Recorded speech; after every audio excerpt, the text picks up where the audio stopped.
तो कहानी शुरू होती है 1954 से। हम एक आदमी को देखते हैं जिसका नाम रे क्रॉक होता है। रे ने अपनी जिंदगी में बहुत से काम किए। उसने एम्बुलेंस में ड्राइवर बनकर काम किया, म्यूजिकल बैंड में पियानो भी बजाया, सेल्समैन भी बनकर बहुत सी चीजों को बेचा और उसने प्रॉपर्टी का काम भी किया। आज रे की उम्र जब 52 साल की हो गई तो वो एक कंपनी में सेल्समैन के तौर पर जूसर ब्लेंडर बेचने का काम किया करता था। उसने अपनी जिंदगी में कुछ पैसे भी बचा कर रखे थे ताकि वो अपने बुढ़ापे को आराम से गुजार सके। रे की वाइफ उसका हर काम में साथ दिया करती थी, मगर रे को अपनी जिंदगी में कुछ करना था। उसे आगे बढ़ने की लगन थी। वो हर वक्त सोचता रहता कि उसे कुछ तो जरूर करना चाहिए। एक दिन रे को उसके सेक्रेटरी का फोन आता है जो बताती है, रे तुम्हें एक रेस्टोरेंट में जाकर 6 जूसर मशीन को देकर आना है। रे कहता है, क्या 6? मुझे लगता है तुमने कुछ गलत सुना है। ऐसा करो, मुझे उनका नंबर दो, मैं खुद ही पता कर लूंगा। सेक्रेटरी रे को उनका नंबर दे देती है। रे जब वहाँ पर कॉल करता है तो उसकी बात डिक नाम के आदमी से होती है जो रे से कहता है, हाँ मैंने ही ऑर्डर दिया था जूसर मशीन का, पर तुम ऐसा करो 6 नहीं बल्कि हमें 8 चाहिए। अब रे उनके रेस्टोरेंट का पता ढूंढकर और उन्हें डिलीवरी देने चला गया था। जब वो उनके रेस्टोरेंट के पास जाता है तो देखता है उधर लोगों की बहुत लंबी लाइंस लगी है। जब वो भी कुछ खाने के लिए ऑर्डर देता है तो उसका ऑर्डर कुछ ही सेकंड्स में आ गया था। रे उनकी इतनी फास्ट स्पीड देखकर हैरान था क्योंकि इतनी जल्दी ऑर्डर कोई भी नहीं देता। अब वो अपना खाना लेकर साइड पर बैठकर खाने लगता है। तभी उसके पास एक आदमी सफाई करते हुए आता है और पूछता है कि आपको हमारा बर्गर कैसा लगा। रे जवाब देता है, बहुत ही मजेदार। पर तुम कौन हो? वो आदमी बताता है, मैं इस जगह का ऑनर मालिक हूँ। रे भी जब उसे अपना कार्ड देता है तो उसे पता चल गया था कि ये वही है जिससे इन्होंने जूसर मशीन को मंगवाया है। अब वो आदमी रे को अपना नाम मैक बताता है और साथ ही वो उसे अंदर ले गया था, अपने किचन का सारा सिस्टम दिखाता है। रे को सब चीजें बहुत अच्छी लगी थी। यहाँ पर रे मैक के भाई डिक से भी मिलता है जिससे इसने फोन पर बात की थी। रे उन दोनों भाइयों से कहता है, मुझे आपका काम बहुत पसंद आया, मैं आप लोगों को खाने पर बुलाना चाहता हूँ। डिक कहता है, नहीं नहीं रहने दे, मगर रे उनकी कोई बात नहीं सुनता। रात को ये तीनों एक होटल में मिलते हैं। रे उनसे पूछता है कि आपने ये सब कैसे शुरू किया? मुझे हर चीज बहुत पसंद आई। मैक बताता है, हम छोटे थे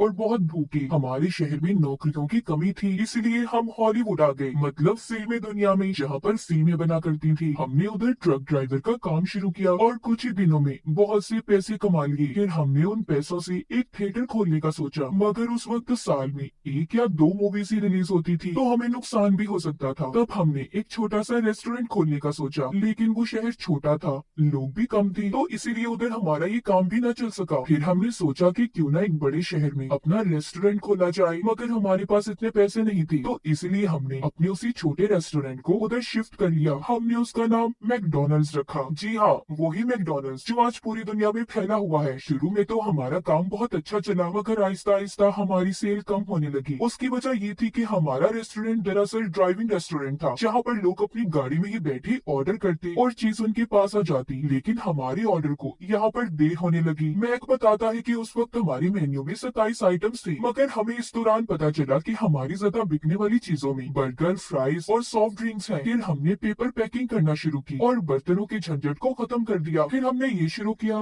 कि लोग आए और अपना खाना लेकर जाएं, लेकिन हम ऐसा कुछ करना चाहते थे कि उस चीज में हमारा आइडिया हो, इस बारे में किसी को भी कुछ ना पता हो। हमने अपने कस्टमर्स के लिए ये सोचा कि हम उनका ऑर्डर 30 सेकंड में पूरा कर दिया करेंगे, जो हमारे लिए बहुत मुश्किल था, पर हमने किया। हम अपने सभी एम्प्लॉयज को एक जगह पर ले गए जहाँ पर हमने अपने किचन का डिजाइन बनाकर अपने एम्प्लॉयज की प्रैक्टिस करवाई। पहले तो हमें वक्त लगा, लेकिन हम जल्दी कामयाब हो गए। फिर हमने अपना किचन बिल्कुल वैसे बनवाया, लेकिन ये प्लान भी हमारा फेल हो गया। जब लोग हमारे पास गाड़ी के हॉर्न देकर डिलीवरी मांगने लगे तो हमने कहा, आपको खुद आकर अपना ऑर्डर देना होगा। तो आधी से ज्यादा कस्टमर तो हमारे पास से ऐसे ही चले गए। फिर हमने सोचा कि पुराना तरीका ही ठीक है, लेकिन उसके लिए अब हम दोबारा से सब नहीं कर सकते थे, इसीलिए हमने दोबारा से ओपनिंग करने का सोचा ताकि लोगों को हमारे बारे में पता चले। कि तभी उधर बहुत से कीड़े आ गए जो लाइट्स की वजह से आए थे। सब लोग एक बार फिर चले गए, हमारा रेस्टोरेंट खाली हो गया। अगली सुबह हमारे पास एक बच्चा आया, उसने 3 बर्गर्स का ऑर्डर दिया। हालांकि हमारा रेस्टोरेंट बंद था, मगर हमने उसे फिर भी मना नहीं किया। फिर उसके बाद एक गाड़ी रुकी, फिर दूसरी, और इस तरह लाइन लग गई जो आज तक खत्म नहीं हुई। हमें इस काम को करते 30 साल हो गए हैं। अब उन दोनों भाइयों की पूरी कहानी सुनने के बाद रे वहाँ से चला जाता है। अगली सुबह रे उन दोनों भाइयों के पास वापस जाता है और कहता है कि आप लोगों को मैकडोनल्ड्स की और भी फ्रेंचाइज खोलनी चाहिए, मतलब मुख्तलिफ शहरों में अपने इस नाम का रेस्टोरेंट। डिक कहता है कि हमने इसकी कोशिश की थी, मगर हमारा प्लान फेल रहा। रे पूछता है क्यों? डिक कहता है, क्वालिटी कंट्रोल, हम इन चीजों को ठीक तरह से नहीं देख सकते, ये हमारा हमारा नाम इस्तेमाल करने वाले लोग क्या बेचेंगे, क्या करेंगे। एक जगह पर हमने अपने नाम का रेस्टोरेंट भी खुलवाया तो वो कुछ अलग ही बेचने लगे। तो 50 घटिया रेस्टोरेंट खोलने से तो अच्छा है हमने सोचा कि जो अभी हमारे पास है, जिन पर हम खुद कंट्रोल कर सकते हैं, उन्हीं पर तवज्जो दें। तभी रे की नजर उधर लगी हुई एक पेंटिंग पर जाती है। रे जब उसके बारे में पूछता है तो वो बताती है ये हमारा एक आइडिया था अपने रेस्टोरेंट के लिए। उस बिल्डिंग पर येलो पीले रंग की रिंग्स लाइट लगी हुई थी। वो कहती है ऐसा ही एक रेस्टोरेंट और भी है। रे जब उस जगह पर जाकर रेस्टोरेंट को देखता है जिसमें पीले रंग की लाइट्स थी, उसे ये आइडिया कमाल लगता है। रे जब वापस आकर हर चीज के बारे में अपनी वाइफ को बताता है तो वो कहती है रे तुमने अपनी जिंदगी में बहुत मेहनत की है, बस अब सब छोड़ दो, अपनी फैमिली को वक्त दो। लेकिन रे बहुत मेहनती था, वो जिंदगी में आगे बढ़कर कुछ करना चाहता था, इसीलिए वो फिर से उन्हीं दोनों भाइयों के पास जाता है, मैक और डिक के पास। वो उन्हें बताता है मैं बहुत से शहरों में घूमा, हर शहर में एक चीज कॉमन आम थी, चर्च और अदालत। तो मेरे दिमाग में मैकडोनल्ड्स को लेकर ये आइडिया आया, हम भी इसी तरह हर शहर में अपनी ब्रांच बनाएंगे जहाँ पर लोग अपनी फैमिली के साथ खाना खाएं और खूब एंजॉय करें और खूब मजे करें। तो मेरा मतलब साफ है, मैं आप लोगों के साथ मिलकर काम करना चाहता हूँ। वो दोनों भाई भी यही चाहते थे,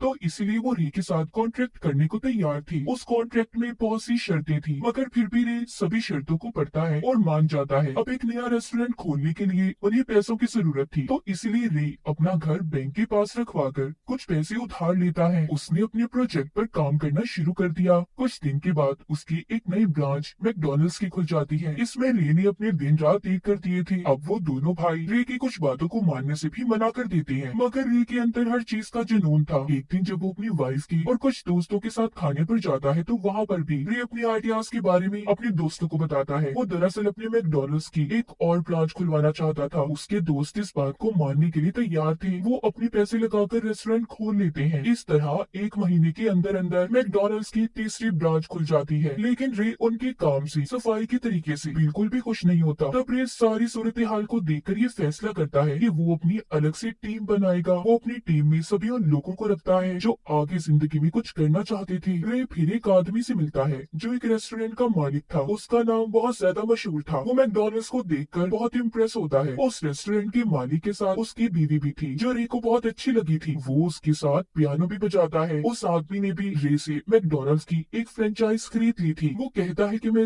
ऐसी जगह पर खोलूंगा जो शहर के बीचों बीच हो। अब एक साल गुजर गया था, मैकडोनल्ड्स ने बहुत तरक्की कर ली थी, मगर अभी भी रे को प्रॉफिट मुनाफा नहीं बचता। इसलिए अब वो मैक और डिक को दोबारा कॉल करता है और कहता है कि हमें कॉन्ट्रैक्ट दोबारा बनाना चाहिए ताकि मुझे कुछ तो पैसे बचे। मगर उन दोनों भाइयों को अब यही लग रहा था कि उन्होंने रे से कॉन्ट्रैक्ट करके बहुत बड़ी गलती कर ली। वो अब रे से पार्टनरशिप खत्म करना चाहते थे। रे जब अपने घर पर जाता है तो उससे उसकी वाइफ पूछती है कि रे क्या तुमने हमारा घर बैंक में गिरवी रखकर लोन लिया था? मुझे बैंक से कॉल आई है, तुमने 3 महीने से उनकी किस्त जमा नहीं करवाई। अगर ऐसा हुआ तो हम बहुत जल्दी सड़क पर आ जाएंगे। इन बातों से परेशान होकर रे उस रेस्टोरेंट के मालिक के पास जाता है जिसने अभी कुछ वक्त पहले मैकडोनल्ड्स की फ्रेंचाइज को लिया था, जिसकी बीवी भी रे को अच्छी लगी थी। वहाँ पर रे जब उन्हें अपनी सारी परेशानी के बारे में बताता है तो रेस्टोरेंट का मालिक उससे कहता है दरअसल रे हम जो मिल्क शेक बनाने के लिए आइसक्रीम्स बनाते हैं उन्हें फ्रिज में रखने, स्टोर करने का बहुत खर्चा आता है। तो तभी उस ओनर की बीवी यहाँ पर रे को एक आइडिया देती है, पाउडर से बनाया मिल्क शेक। वो बताती है ये 2 फ्लेवर्स में आता है, चॉकलेट और वनीला। हम इसके इस्तेमाल से अपना खर्चा बचा सकते हैं। ऐसा करने से सभी मैकडोनल्ड्स का बिजली का बिल भी आधा हो जाएगा, हमें फिर आइसक्रीम की भी जरूरत नहीं पड़ेगी। अब जब रे उसे टेस्ट करता है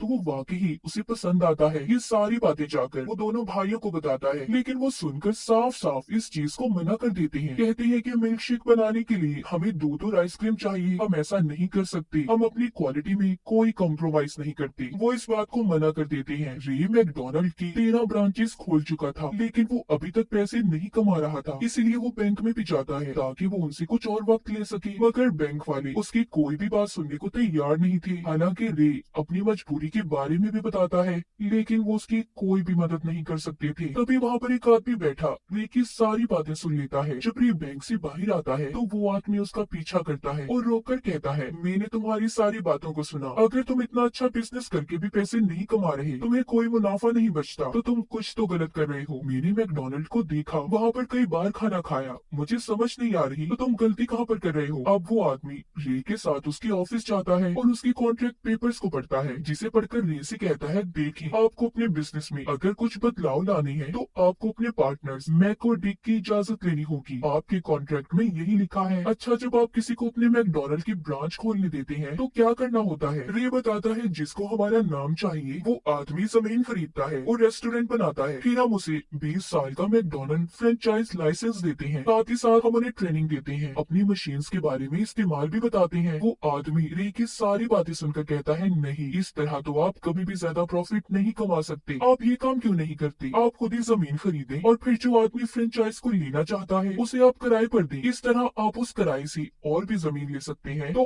आपका बिजनेस भी बढ़ेगा। और अगर वो लोग चीजों की क्वालिटी अच्छी नहीं रखते, आप उनकी लाइसेंस को कैंसिल कर दें और फिर तो आपके पार्टनर्स मैक और डी सब आपकी मुट्ठी में होंगे। रे कहता है, तुम्हारे कहने का मतलब अगर मैं ऐसे करूँ तो दोनों भाई मैकडोनल्ड के मालिक नहीं रहेंगे? वो आदमी कहता है, हाँ ऐसा ही है। अब रे उस आदमी की बात को मानकर एक और कंपनी खोलता है जिसका नाम वो फ्रेंचाइज रियलिटी कॉर्पोरेशन रखता है। जब ये बात मैक और डी को पता चलती है तो उन्हें बहुत गुस्सा आता है। वो फोन पर रे से कहते हैं कि तुम मैकडोनल्ड में कुछ भी नहीं बदल सकते। रे कहता है, मैं कुछ भी नहीं बदल रहा, वो सब आप ही करेंगे, मगर मैं बाहर ऊपर नीचे क्या हो रहा है सब मैं तय करूंगा। रे को इस तरह बहुत से इन्वेस्टर्स भी मिल गए थे। वो पाउडर मिल्क शेक भी बनाना शुरू कर देता है। जब इन सब के बारे में मैक और डिक को पता चलता है तो वो कहते हैं, देखो तुम गलत कर रहे हो, तुम किसी भी चीज में हमारी इजाजत नहीं लेते। रे कहता है, मैं तुम्हारे हुक्म पर चल चल कर थक गया हूँ, तुम मेरी तरक्की में रुकावट बनते हो, मैं तुम्हें कुछ भी कहूँ तुम साफ मना कर देते हो। इतना कहकर उसने फोन को बंद कर दिया था। इस तरह रे अपनी मर्जी के मुताबिक चलकर मैकडोनल्ड की बहुत सी शाखों को खोल लेता है। जब इन सब के बारे में मैक और डिक को पता चलता है तो वो रे से कहते हैं कि तुमने हमारे आइडिया को चुराया है, सबसे फास्ट स्पेस सर्विस का आइडिया हमारा था। रे कहता है, तुम दोनों कभी भी आगे नहीं बढ़ सकते, तुम तरक्की ही नहीं करना चाहते, तो मैंने ये सब किया। बिजनेस के लिए रिस्क लेना पड़ता है और वो सब मैंने किया। रे कहता है, तुम मेरा कुछ नहीं बिगाड़ सकते। ये बात सुनकर मैक को डायबिटीज का अटैक आ जाता है क्योंकि उसे पहले ही शुगर थी। मैक को हॉस्पिटल में ले जाया जाता है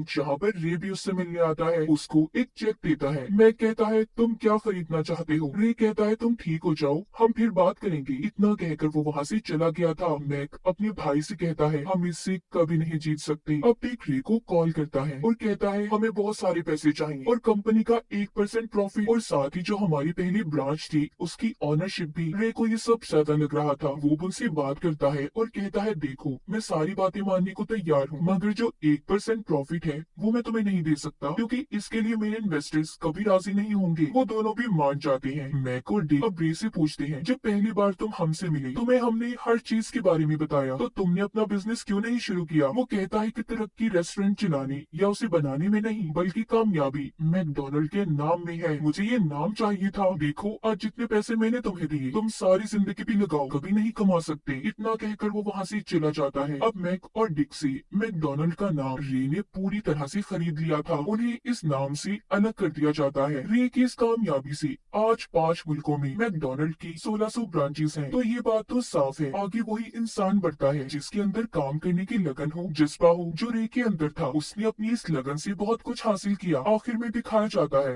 रे ने रेस्टोरेंट के मालिक की बीवी से शादी कर ली थी जिसके साथ उसने पियानो भी बजाया था। ये एक सच्ची कहानी है। तो उम्मीद है आप लोगों को ये पता चल गया होगा कि मैकडोनल्ड कैसे बना, और इसी के साथ इस फिल्म की कहानी भी यहीं पर खत्म हो जाती है।